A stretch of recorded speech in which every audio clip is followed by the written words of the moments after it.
முஸ்தலிஃபாவுக்கு வந்தால் அது எத்தனை பேரை எத்தனைங்க? 9. அன்றைக்கி இதுதான். எதுக்கு 9ன்னு சொல்கிறோன்னு சொன்னால், ஒரு ஆள் அரஃபாவுக்கு மகரிப் வர வரல, மகரிபுக்கு பிறகு தான் அரஃபாவுக்கு வந்தார். அவருடைய அரஃபா கூடுமான கூடும். ஏன் பிற எத்தனை தான்? 9 தான். நிர்பந்தத்தில் வர முடியலை, அங்கங்கே மாட்டிக்கிட்டார். அவர் மகரிபு முடிகிற நேரத்தில் தான் அல்லது முடிஞ்ச பிறகு தான் அரஃபாவுக்கே வர்றாருன்னா அரஃபா அவருக்கு கூடிடும். நமக்கு 10 அன்னைக்கு கல் அடிக்கணும், 11 அன்னைக்கு கல் அடிக்கணும், 12 அன்னைக்கு கல் அடிக்கணும். மகரிப் பிறகு அடிக்கலாமா? நான் மகரிப் பிறகு அடிக்கலாம், அடுத்த நாள் துவங்காது. அது 10 தான், அது 11 தான், அது 12 தான். பகல் என்ன பிறையோ அந்த பிறை தான் நைட்டு. இல்லை மகரிப் ஆகிடுச்சே அடுத்த நாள் பிற ஆரம்பிச்சிச்சு, அப்படி இல்லை. அதனால தான் இந்த ஹஜ்ஜினுடைய அமல்களில் பகல் என்ன பிறையோ அதுதான் நைட்டு பிற. அந்த 5 நாளும் கவனத்தில் வச்சுக்கிற வேண்டியது. அதுக்காக தான் நம்ம முஸ்தலிஃபாவுக்கு வந்துட்டோம். முஸ்தலிஃபாவுக்கு வந்தால் லைலத்துல் கத்ரை விட பாக்கியமான இரவு முஸ்தலிஃபாவுடைய இரவு. ஆனால் ரொம்ப அலுப்பாக இருக்கும், யாராக இருந்தாலும் அசத்தும். ஏன்னா மத்தியானம் படுத்திருக்க மாட்டோம், பயணத்தில் இருக்கிறோம். அரஃபாலையும் கொஞ்சம் சாப்பாடெலாம் நம்ம நினச்ச மாதிரி இப்போ பிரியாணி அதையும் தர்றாங்க, டீ தர்றாங்க, எல்லாம் இருக்குது. இருந்தாலும் கூட நம்ம நினச்ச மாதிரி உள்ள சௌகரியம் கொஞ்சம் ராகத்தாக படுக்கிற மாதிரி உள்ள இடம்லாம் இருந்திருக்காது. அதனால் கொஞ்சம் சிரமமாக தான் இருந்திருக்கு. உணவையும் கொஞ்சம் கட்டுப்பாடாக வச்சுக்கிறோம். உணவு என்ன செய்யணும், இந்த மரத்தை இழக்கிற மாதிரி உள்ள உணவெல்லாம் சாப்பிடக்கூடாது. கொஞ்சம் வயிறு ஃப்ரீ ஆகி இழக்க மாதிரி உள்ள உணவெல்லாம் முடிஞ்ச வரை தவிர்த்துக்கார். அதிலெல்லாம் கொஞ்சம் கட்டுப்பாடு இருக்கணும். ஏதாவது தர்றாங்கிறதுனால சில பேர் அரஃபாவில் வந்தாச்சுன்னா சுபஹானல்லா டெண்டிலே இருக்கிறது இல்லை.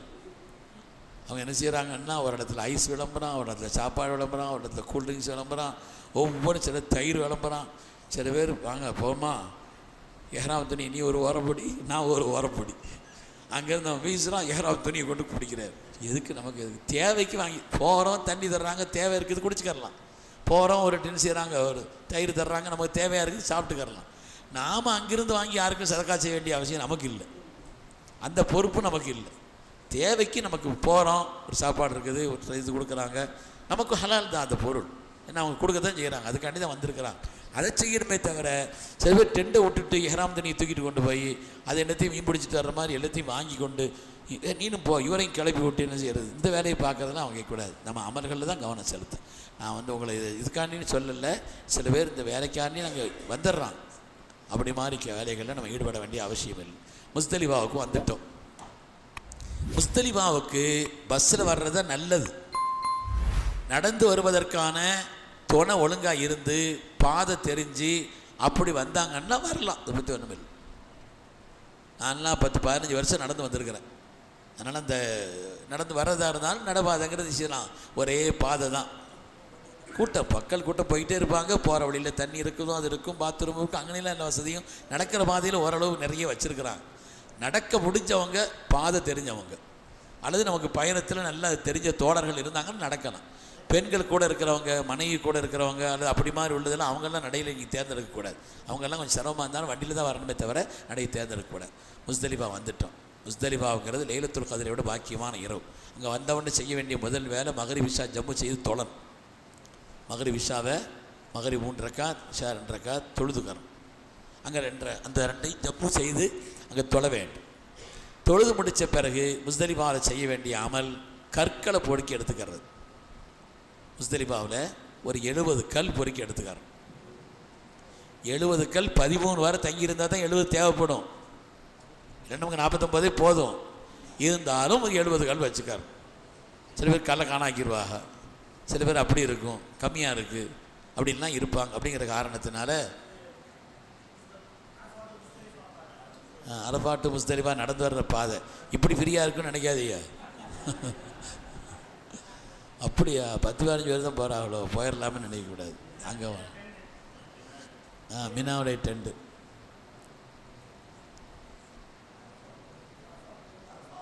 அரஃபாவில் டெண்டிலிருந்து துவா ஓதுவாங்க, வெளியில் வந்து துவா ஓதுவாங்க, பல நிலைகளில் இருக்கு. அது கிட்டே போகக்கூடாது. ஜபல் ரஹ்மா போய் பார்த்துட்டு வர்றோம், வாங்க சத்தம் கேட்குது, ஹுத்பாவில் சத்தம் கேட்குது, பக்கத்தில் அந்த வேலையே வைக்கக்கூடாது. நமக்கு அதுக்கு பக்கத்தில் டெண்டு இருந்துச்சுன்னா பரவாயில்லை. அது அல்லாமல் ஜபலுர் ரஹ்மத்தை தேடி போகிறோம் அப்படிங்கிறதுக்காண்டி அங்கே போகவே கூடாது, தயவு செய்து போகக்கூடாது. அது முஸ்தலிஃபா நம்ம இருக்கிற இடம் தான் அந்த கல்லில் பொறுக்கிற இடம். கல்லை பார்த்து பொறுக்கணும். நம்ம எந்த செய்தா மேலே எரிய போகிறோம், இங்கே விட்டு எரிஞ்சால் யார் தலையிலையாவது விடும், அவ்வளோதான். மற்ற நாளில் அதையும் ஒட்டை கட்டி அடிச்சிருப்பா, நல்ல டக்குன்னு செய்யும், மண்டை பிளக்கும். அப்படித்தான் நம்மள்கிட்ட உள்ள செய்தான் போகிறான்னு நினச்சிக்கிற வேண்டியதுதான், அவ்வளோதானே தவிர. அதனால் பார்த்து பொறுக்கணும். ஒரு அளவுக்கு சின்ன வேர்க்கடலை கொண்டு கொண்டக்கடலை அளவுக்குள்ளே அந்த அளவுக்கு கல்லை பொறுக்கினா போதும். கொஞ்சம் இருங்க. முஸ்தலிஃபாவில் செய்ய வேண்டிய அமல் என்ன செய்யணும்? முதலாவது என்ன செய்யணும்? மகரிப் இஷாவத் தொழணும். இரண்டாவது கல்லை பொறிக்கிறோம். அதுக்கு பிறகு நம்ம என்ன செய்யணும்னா, இந்த இதில் ஓத சொன்னோம் இல்லையா, அதை பூரா வாய்ப்பு இருந்தால் அங்கே ஓதிக்கிறோம். எண்ணிக்கை வேணால் கொஞ்சம் குறைச்சிக்கிறோம். அதுக்கு அடுத்து ஏதாவது முக்கியமான துவாக்களை விட்டுட்டோன்னு வைங்க. அது பிறகு முஸ்தலிஃபா ஸல்லல்லாஹு அலைஹி வஸல்லம் அரஃபாவில் துவா செய்தாங்க, நிறைய துவா செய்தாங்க. அதில் வந்து தான் நபியு ஸல்லல்லாஹு அலைஹி வஸல்லம் உம்மத்தி, தன்னுடைய உம்மத்துக்காக நிறைய கேட்டாங்க, தன்னுடைய உம்மத்துக்காக நிறைய துவா செய்தாங்க. அதில் ஒரு துவா, யா அல்லாஹ், என்னுடைய உம்மத்துமார்களில் யாராவது இந்த அரஃபாவில் வந்து நின்று என்னை மன்னிக்கிறோன்னு அவங்க கேட்டால் நீ மன்னிச்சிடணும். அவங்களை மன்னிக்காமல் யாரையும் அனுப்பக்கூடாது. அல்லாஹ் சொன்னால், எனக்கு செய்ய வேண்டிய கடமைகளில் குறைவு செய்திருந்து இந்த இடத்துல மன்னிப்பு கேட்டு இனிமேல் நான் ஒழுங்காக இருப்பேங்கிற மாதிரி அவங்க சொன்னாங்கன்னா நான் மன்னிச்சிட்றேன். மற்றவங்களுக்கு செய்ய வேண்டிய ஹக்குகளில் ஏதாவது குறை செய்தால் அவங்க மன்னிக்காமல் நான் எப்படி மன்னிக்க முடியும் அப்படின்னு அல்லாஹ் சொன்னான். ஆனால் ரவுஃபுர் ரஹீமான கண்மணி ரசூலுல்லாஹ் விடலை. அவங்க அல்லாட்ட சொன்னாங்களா, யா அல்லாஹ், யாருக்காவது இவர் குறை அவருக்கு உன்புறத்திலிருந்து தனிப்பட்ட ஏதாவது நீ அருளை கொடுத்து இவரை மன்னிச்சிடுறப்பேன்னாங்க. அவருக்கு வந்து அநியாயம் பண்ணிட்டார். இவர் யாருக்கு அநியாயம் செய்தாரோ அவருக்கு உன்புறத்திலிருந்து ஏதாவது ஒரு பகரத்தை கொடுத்து அவரை மன்னிச்சு அவருக்கு நீ கொடுத்துட்டு இவரை மன்னிச்சு விட்டுறப்பே. அந்த துவாவை அல்லாஹ் முஸ்தலிஃபாவில் கபூல் செய்தான். அரஃபாலே கேட்டாங்க, அந்த துவா கபூலான இடம் எதுதான்? முஸ்தலிஃபா. ஸல்லல்லாஹு நிறைய துவா செய்தாங்க. அதில் இந்த துவா கபூல் ஆனக்கூடிய இடம், கபூல் செய்யப்பட்ட இடம் முஸ்தலிஃபா. ரொம்ப அலுப்பாக இருக்கும், தூக்கம் வரும், சடைவாக இருக்கும், சோம்ப. அதை கேட்டுக்கார், அதில் ரொம்ப சடைவாக இருக்கிறப்ப அமல் செய்கிறதுல ஆர்வம் இல்லாமல் இருக்குது இறப்பு அப்படின்னு சொல்லணும். அதையும் சொல்லிட வேண்டியதுதான். அதுக்கு மேலே நமக்கு சரியாக ரப்புடைய பொறுப்பாக போயிடும். அதுக்கு மேலே நம்மளால் முடியலைன்னு வைங்க, அது அல்லாஹ்வுடைய பொறுப்பாக போயிடும். முடியல, என்னால் முடியல ரப்பு அப்படின்னு ஒரு உற்சாகத்தை நம்மளே துவா செய்துட்டு உண்டாக்கிற வேண்டியது. இதெல்லாம் தொழுதுட்டு கொஞ்சம் நேரம் ஓய்வு எடுக்கலாம், படுக்கலாம். படுக்கலான்னு அங்கே ஒரு டென்னும் கிடையாது, விரிப்பும் கிடையாது. டென்னும் கிடையாது, விரிப்பும் கிடையாது. நான் வந்தவொடனே என் கூட வந்தவங்கள்ட்ட சொன்னேன், படுங்க உஸ்தாத்.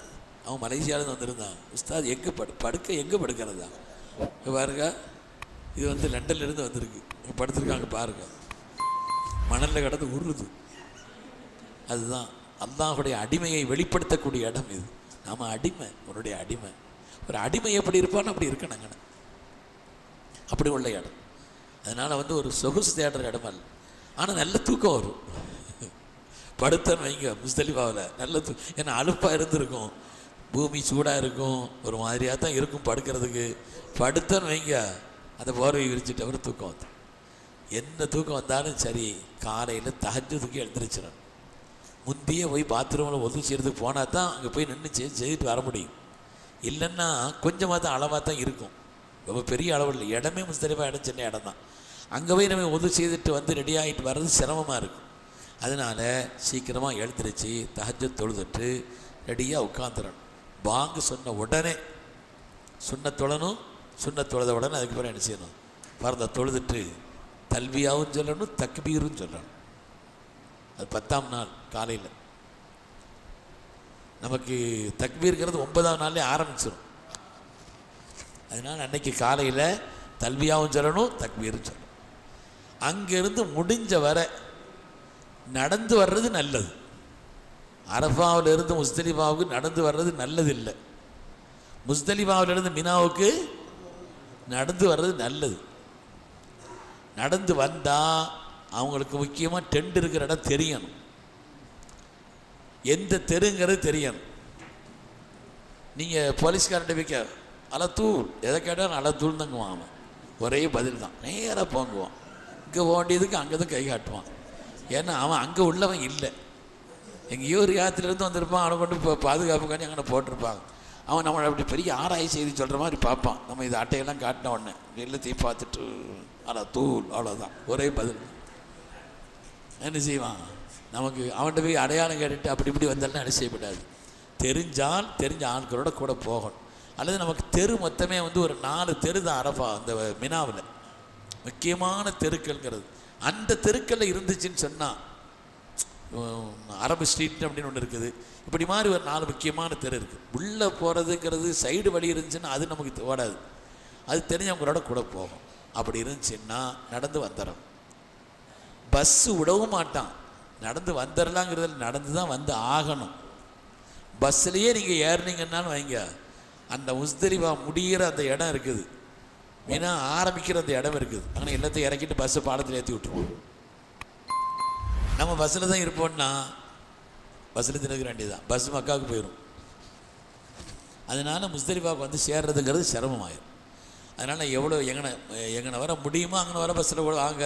இல்லை அங்கேருந்து என்ன செய்யணும், பெறப்பட்டு நேராக முடிஞ்ச வர மீனாவுக்கு வந்து சேர்ந்துட்டேன்.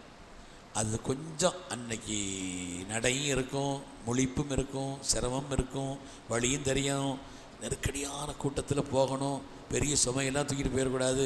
அங்கே நாங்கள் நின்றுட்டு போலீஸ்காரன் அந்த இதில் பார்ப்பாங்க. அந்த இதில் யார் பெரிய சுமையை தூக்கிட்டு வரான்னு அதை தூக்கிங்க வாங்க, தூக்கி தூக்கி போட்டுருவான். குமிச்சு கிடக்கும் மலை மாதிரி. அதனால் அப்படி சுமையெல்லாம் தூக்கிட்டு போகிற மாதிரி உள்ள ஒரு நிலையில் அங்கே வைக்கக்கூடாது. அங்கேருந்து நம்ம மினாவுக்கு வந்து சேர்ந்துட்டோம்னா பெரிய அமல் ஓரளவு முடிஞ்சிருச்சு. 10 அன்னைக்கு மினாவில் வந்துட்டோம்னு வைங்க, அதில் தான் ஒவ்வொரு ஆட்களும் வர்ற நேரம் வித்தியாசப்படும். சில பேருக்கு சீக்கிரமாக வந்து சேர்ந்துருவாங்க. சில பேர் என்ன செய்வாங்க, கடுமையான வெயிலில் மாட்டிக்கிடுவாங்க. சில பேர் அங்கேருந்து வழி தெரியாமல் ஆயிடுவாங்க. அப்படியெல்லாம் பலது இருக்கும். யாராவது பிந்தி வந்தாங்கன்னு இப்போ தான் வந்தீங்களா நீங்கள் அப்படின்னு அவரை டென்ஷன் ஆகக்கூடாது. யாராவது வரா என்ன செய்வார், ஒரு 2-3 வருஷத்துக்கு முன்னால் எங்கள் குரூப்பில் உள்ள என் குரூப்பினுடைய ஓனர் இருக்கார். அவர் என்ன செய்தாருன்னா, நான் வந்து பஸ்ஸில் கூப்பிட்டு வந்துடுறேன், அதாவது நீங்கள் நடந்து போகிறவங்கள கூப்பிட்டு போங்க. நான் நடந்து வந்தாச்சு. அங்கேருந்து ஒரு 8 மணிக்கெல்லாம் மினாவுக்கு வந்து சேர்ந்துட்டேன். எங்கள் டெண்டுக்கு வந்து சேர்ந்துட்டோம் கூப்பிட்டு போனது. அவர் நடக்க முடியாத ஆட்கள் நிறைய இருக்கிறாங்க, பஸ்ஸில் வர்றேன்னு சொல்லிவிட்டு சுற்றிச்சு மக்காவை 8 தடவை தாப்பு செய்திருக்கிறார். சாயங்காலம் 7 மணிக்கு தான் வந்து சேர்ந்தார். சாயங்காலம் 6 மணிக்கு தான் வந்து சேர்ந்தார் மினாவுக்கு. இவ்வளவுக்கும் அவருக்கு 10-30 வருஷம் அனுபவம் உள்ள ஆள். அதெல்லாம் ஒன்றும் பலப்படாதுங்கிறேன். அதனால் வந்து அங்கேருந்து நடந்து எவ்வளோ சீக்கிரம் வந்து சேர முடியுமோ மீனாவுக்கு வந்து சேர்ந்துட்டு, மீனாவுக்கு வந்தால் அன்றைக்கி எத்தனாவது நாளுங்க, 10ஆம் நாள். அன்னைக்கு நம்ம செய்ய வேண்டிய அமலுங்கிறது மினாவில் நேராக ஜம்ரத்துல் அக்கபா, பெரிய ஷைத்தான், சின்ன ஷைத்தான், நடு ஷைத்தான், பெரிய ஷைத்தான் இருக்கும். இது எல்லோரும் போவாங்க. எங்கன கல் எறிவாங்கன்னு பார்த்துட்டு ஃப்ரீயாக இருக்க இடமா இருக்கிறது ஒத்துரு இல்லைன்னு அங்கே எரிஞ்சிட்டு போயிடக்கூடாது. அந்த கடைசி ஷைத்தான் 10ஆம் பெரிய ஷைத்தானுக்கு மாத்திரம் ஒரு 7 கல். 7 கல்லையும் மொத்தமாக போட்டால் ஒரு கல்லுன்னு அர்த்தம். ஒவ்வொரு கல்லாக எடுத்து அடிக்கணும். 7 வச்சுருக்கிறமே. இன்னும் பாருங்கள், இதுதான் ஜமரத்துல் அக்கபா. சில பேர் அந்த தூணில் அடிக்கணுங்கிறதுக்காண்டி அப்படியே குறி வச்சு அடிப்பா. அப்படின்லாம் ஒன்றும் செய்ய வேண்டியது இல்லை. என்ன செய்தானே நின்றுக்கிட்டு இருக்கிறான், அப்படின்லாம் ஒன்றும் இல்லை. அப்படின்லாம் ஒன்றும் இது பண்ண வேண்டியது இல்லை. அது என்ன சரி எரிய வேண்டியது தான். சிலது என்ன செய்யும், உள்ளே போய் விழுவும், சில பேர் யார் வண்டியிலையாவது விழுவும், அப்படி தான் இருக்கும். அதை பற்றி ஒன்றும் பிரச்சனை. ஆனால் கூட்டம் நெருக்கடியாக இருந்தவொடனே சில பேருக்கு போனோடனே பயம் வந்துடும். நல்ல கிட்ட போனாங்கன்னா கூட்டம் இருக்காது, தள்ளி நின்னாங்கன்னா பயமாகவும் இருக்கும், கூட்டமாகவும் இருக்கும். கொஞ்சம் கிட்ட போ. ஏன்னா 7 கல் தானே எரிஞ்சிட்டு அவங்க போயிட்டே தானே இருப்பாங்க. கொஞ்சம் கொஞ்சமாக தள்ளி கிட்ட போயிட்டோன்னா பக்கத்தில் போய் நின்று எரிஞ்சார். எரிஞ்சிட்டு அதுக்கு நேராக வந்துட வேண்டியது. அங்கே நின்று ஒரு துவாவோ ஒன்றுமே ஓத வேண்டியதில்லை. அந்த அன்னைக்கு 10ஆம் நாள் கல்லெறிந்து விட்டு உடனடியாக நீங்கள் என்ன செய்யணும், திரும்பி வந்துடணும். போகிறதுக்கு ஒரு பாதை, வர்றதுக்கு ஒரு பாதை வச்சுருப்பாங்க. அந்த வர்ற பாதையில் தான் திருப்பி விடுவாங்க. வர்ற பாதையில் சுற்றி திருப்பி நம்ம என்ன செய்யணும், டெண்டுக்கு வரோம். அங்கே வந்து 10ஆம் நாள் கல்லெறிஞ்சாச்சு முதல் வேலை. அதுக்கு அடுத்து நமக்கு குர்பானி உதுஹியா, இந்த ஹஜ்ஜுக்காக வேண்டி உள்ள அந்த ஆடு, யாரெல்லாம் தமத்து ஹஜ்ஜு செய்கிறார்களோ அவங்க ஒரு ஆடு கொடுக்கணும். சின்ன பிள்ளையோ பெரிய ஆளோ ஆம்பளையோ பொம்பளையோ குடும்பத்தில் ஒவ்வொரு ஆட்களும் கொடுத்த தீரணும். நிறைய பேர் ஹஜ்ஜு கமிட்டியில் கெட்டிருப்பீங்க, கட்டிட்டாங்க இல்லையா? அந்த பணத்தை வாங்கிட்டாங்க, சேர்த்து வாங்கிட்டாங்கன்னா உங்களுக்கு அது இந்த டேட்டா அந்த நேரமாக அதெல்லாம் ஒன்றும் பார்க்க வேண்டியது. எந்த நேரமும் அவங்க பார்த்து லட்சக்கணக்கான ஆடை அறுக்கும் பொழுது டயத்தையெல்லாம் குடிச்சிக்கிட்டு இருக்க முடியாது. அப்படியா? ஒரு மெசேஜ் போட்டு விடுவாங்க, அவ்வளோதான். உங்கள் ஆடுங்கிறதுக்கு என்ன மெசேஜ் அங்கே? அதனால் ஒரு மெசேஜ் வந்துடும்.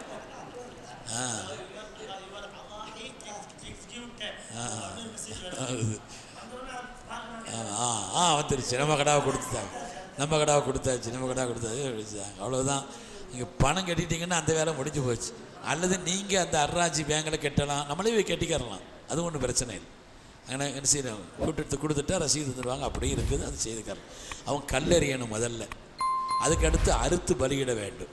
அது கெட்டிட்டாங்கன்னா அந்த பிரச்சனை முடிஞ்சு போச்சு. மூணாவது தலைமுடி இறக்கணும். தலைமுடி இறக்கணும். ஆண்கள் அங்கே என்ன செய்யணும், எங்கள் தலைமுடி இறக்கிறதுக்கு பொருத்தமான ஆட்கள் இருந்து அவங்கள்ட்ட பார்த்து இறக்கணும். இங்கே சில பேரை பார்த்தாச்சுன்னா அவங்க குர்பானி கொடுத்த கடா மாதிரி இருப்பாங்க. ஒரு ஆட்கள் இப்படி வலிஞ்சு ஓடும் நெத்தம், அப்படின்லாம் சில பேர் இருப்பா. ஆமாம், அது செய்யக்கூடாது. தெரியாத ஆட்கள்கிட்ட போய் தலையை கொடுத்துட்டு காயமாக்கிட்டு இருக்கிறதுங்கிறது என்ன செய்யணும், முடிஞ்ச வர தவிர்த்துக்கறணும். அது இந்த போன வருஷம் ஹஜ்ஜில் நம்ம டென்ட்டில் இருந்தவங்கள அது கொஞ்சம் ரெஸ்ட் எடுக்கணும். ஒருத்தர் சிறைக்கிறாரு, ஒருத்தருக்கு அவர் தலை கொடுத்துக்கிட்டு தான் இருக்காரு. அல்லாஹ் அக்பர். அதில் சொன்ன மாதிரி ரத்தமாக வடியுது, ஜப்பாக்காக ரத்தம் வடியுதுக்காக நிப்பாட்டுங்க அப்படின்னு சொல்லி தெரியலை, அவருக்கு உணரலை, ரத்தமாக வடியுது, கரக்குறன்னு அங்கங்கே வச்சு கடைசியில் அவரை சொன்ன அப்படியே போங்க, கூட 5 ரியால் கொடுத்தாலாவது சரிப்படுத்தி முழுசாக சிரைச்சிட்டு வந்துடுங்க. அந்த நான் உனக்கு சிறைக்கிறேன், நான் நீங்கள் சிறைக்கிறேன் அந்த முயற்சியை விட ஆங்காங்கே இருக்கிறாங்க, ஒரு 10 ரூபா கொடுத்தா கூட அந்தந்த டெண்டிலே என்ன செஞ்சாங்க, சிரைச்சி தந்துடுறாங்க. நாங்கள் பார்ப்போம், நின்று யார் நல்ல முடிவு இது பண்ணுறாங்கிறது பார்ப்போம். யார்கிட்ட கொடுத்தா, யார்கிட்ட கையில் மண்டையை கொடுத்தா என்ன செய்ய கொஞ்சம் பிழைக்கும் அப்படின்னு சொல்லி பார்த்துட்டு அவங்க கையில் கொடுத்து என்ன செய்கிறது, 10 ரியால் கேட்டாலும் சரி கொடுத்துட்றது. ஒரு மெட்ராஸ் எடுத்து ஒரு ஆள் ஹஜ்ஜிக்கு தொடர்ந்து வர்றார். அவர் எப்படியும் ஒரு 80 பேருக்காவது மொட்டை அடிச்சிடுவார். ஃப்ரீயாக மொட்டை அடிப்பார். அவருக்கு வேலையே எல்லாத்தையும் கொண்டு தருவார். அந்த இதுக்குண்டான தரமுடிய சிரமம் இல்லாமல் இறக்கிறதுக்கு உண்டான எல்லா ஐட்டங்களையும் அவர் அந்த தொழில் பார்க்குறவரெலாம் இல்லை, ஆனால் கரெக்டாக செய்வார். அவர் ஹஜ்ஜில் அவருக்கு பெரிய அமலன்னு அதை தான் நினச்சிருக்கிறார். அவர் அங்கே வந்து என்ன செய்வார்னா கரெக்டாக பிசுறு இல்லாமல் மொட்டை அடித்து விடுவார். அவர் வந்தானே எங்களுக்கு பிரச்சனையும் இல்லை. இப்படி மாதிரி என்ன செய்யணும், கொஞ்சம் நல்ல முடிவற்ற ஆளாக பார்த்து அப்படி ஆட்கள்கிட்ட மண்டையை கொடுத்து என்ன செய்யணும், தலைமுடி இறக்குறோன்னு எஹ்ராம கலைஞ்சிடலாம், முடிஞ்சு போச்சு. எஹ்ராம அதுக்கு பேர் என்ன செய்யணும், களைஞ்சிட்டோன்னு சொன்னால் 10ஆம் நாள் கல்லடிக்கிறோம், ஆடர்த்து கொடுக்குறோம், தலைமுடி இறக்குறோம், எஹ்ராமை கலைந்து விட்டு நார்மல் ட்ரெஸ்ஸில் வந்துடும்.